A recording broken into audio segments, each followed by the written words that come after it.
In this video, we'll learn about earthquakes. So, what is natural phenomenon?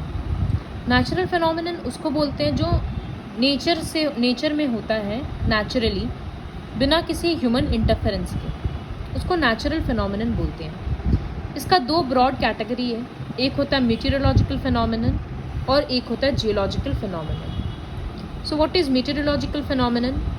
जो भी मौसम से रिलेटेड होता है, वेदर से रिलेटेड होता है, जैसे थंडरस्टॉर्म, साइक्लोन, इस तरह का फिनोमिनन को बोलते हैं मीटेरोलॉजिकल फिनोमिनन। और जो अर्थ सरफेस से रिलेटेड होता है, ज़मीन से रिलेटेड होता है, उसको बोला जाता है जियोलॉजिकल फिनोमिनन, जैसे वोल्केनिक एक्टिविटी, अर्थक्वेक्स, इस तरह से।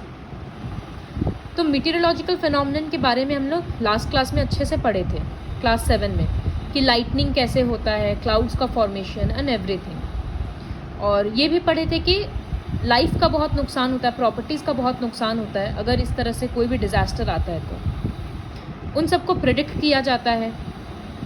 मीटेरोलॉजिकल डिपार्टमेंट या वेदर डिपार्टमेंट उसके बारे में अलर्ट कर देता है पहले से ही लोगों को। बहुत ज़्यादा बारिश होने वाला रहता है तो भी न्यूज़ में इंफॉर्मेशन आ जाता है। लेकिन जो जियोलॉजिकल फिनोमिनन है उन सबको प्रिडिक्ट कर पाना बहुत डिफ़िकल्ट होता है। इनफैक्ट एक्यूरेटली प्रिडिक्ट किया ही नहीं जा सकता है। कब कहाँ वॉल्केनो इरप्ट होगा, कब कहाँ अर्थक्वेक आएगा, ये सब फिनोमिनन को प्रेडिक्ट नहीं किया जा सकता। और डिज़ास्टर बहुत ज़्यादा होता है, लॉस बहुत ज़्यादा होता है। तो इस चैप्टर में हम लोग पढ़ेंगे what is an earthquake, what is the cause of an earthquake, earthquake क्यों होता है, अर्थक्वेक के दौरान क्या होता है, एंड हम लोग इसके इफ़ेक्ट को कैसे मिनिमाइज़ कर सकते हैं, मतलब कैसे कम कर सकते हैं। सो what is an earthquake? Earthquake is a sudden tremor or movement of Earth's crust, which usually lasts only for a very short time. It originates naturally at or below the surface of the earth.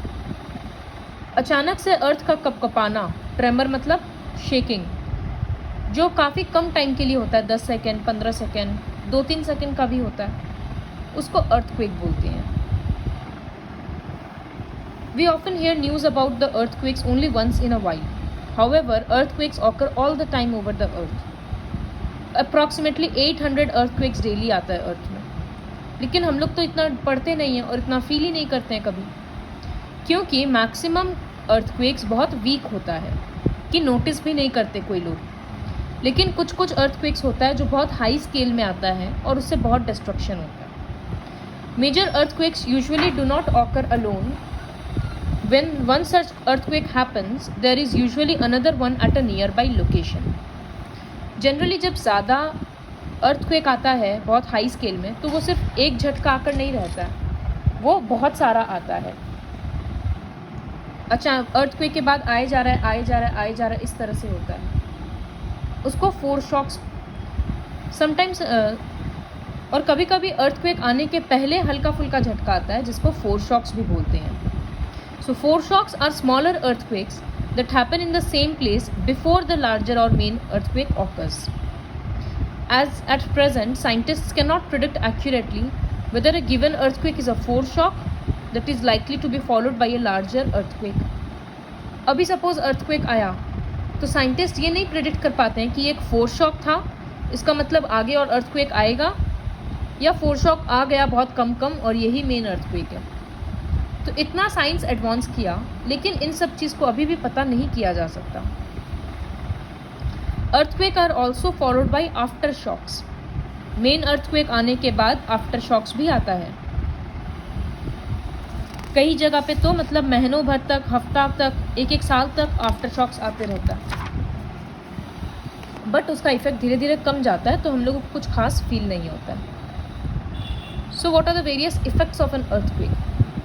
Earthquake produces various damaging effects over the areas they act upon. इस तरह का कुछ effects यहाँ पर mention किया हुआ है। Earthquakes can cause damage to the buildings, bridges and dams. Obviously ये सब चीज़ का लॉस होता है। Earthquake में लोगों का जान बहुत ज़्यादा जाता है। Earthquake के कारण फ्लड या लैंडस्लाइड्स आ सकता है, जिससे अगर पहाड़ी इलाका में Earthquake आता है तो पहाड़ से मट्टी वगैरह, पत्थर वगैरह गिरने लगता है, ज़मीन घिसक जाता है, उसी को लैंडस्लाइड बोलते हैं। कोस्टल रीजन्स में अर्थक्वेक आएगा या सी में अर्थक्वेक आएगा तो फ्लड आ सकता है। तो ये सब और ज़्यादा डिस्ट्रक्टिव हो जाता है। Sometimes the earth occur beneath the ocean flow. Ocean के नीचे जब अर्थक्वेक आता है, बहुत ज़ोर का आएगा, तब वो सुनामी बन जाएगा। A major tsunami occurred in the Indian Ocean on 26 December 2004। बहुत ज़्यादा लॉस हुआ था कोस्टल रीजन्स में। तो tsunami is a series of huge sea waves. बहुत ऊंचा बिल्डिंग के जितना ऊंचा सी वेव्स आता है। स्पीड बहुत ज़्यादा होता है, 960 किलोमीटर पर आवर, और 15 to 85 मीटर तक ऊंचा जाता है। यहाँ पानी का स्पीड इतना ज़्यादा होता है कि पूरा पॉपुलेशन को वो वॉश अवे करके ले जाता है, बिल्डिंग्स पूरा बह जाता है।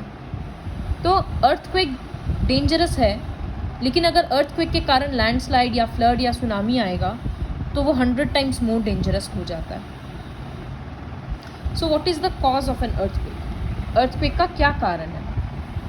It is now known that earthquakes are caused by disturbances deep down inside the uppermost layer of the earth के ऊपर के लेयर में, जैसे ऊपर के लेयर को लिथोस्फीयर बोलते हैं, उसके अंदर में जब डिस्टर्बेंसेस होता है तो उसके वजह से अर्थक्वेक आता है। आउटर मोस्ट अर्थ का जो लेयर है वो एक सिंगल पीस नहीं है, वो बहुत सारा टेक्टोनिक प्लेट्स में बटा हुआ है। मतलब ये जो प्लेन दिख रहा है कि ये एक सिंगल पेपर है, तो सपोज़ ये एक सिंगल लैंड है, बट एक्चुअली में बहुत सारा लैंड से ये जुड़ा हुआ है, तो ये टेक्टोनिक प्लेट्स है। तो ऑब्वियस सा बात है कि जब ये अलग अलग प्लेट्स है तो ये कॉन्स्टेंटली थोड़ा मूव कर रहा है। ऐसे तो ये पूरा इंटरलॉक्ड है, लेकिन थोड़ा ये मूव करते रहता है। और अंदर में क्या है? लिक्विड है, क्योंकि मैग्मा है। तो किसी लिक्विड चीज़ के ऊपर अगर सॉलिड रहेगा तो वो उतना स्टेबल तो नहीं रहेगा। तो इस मूवमेंट के कारण अर्थक्वेक आता है। It is now known that these plates are moving around very slowly, just a few millimeters every year. This small movement is due to the movement of the molten magma inside the earth. The movement of these plates cause changes on the surface of the earth, which may cause an earthquake. Tremors on the earth can also occur when a volcano erupts. Volcano अगर फटता है तो भी वहाँ का आसपास का ज़मीन शेक होगा। मीटियोर अगर अर्थ में स्ट्राइक करता है, न्यूक्लियर एक्सप्लोजन होता है, तो इन सब के कारण भी अर्थक्वेक होता है। Now will continue the rest of the chapter in the next video.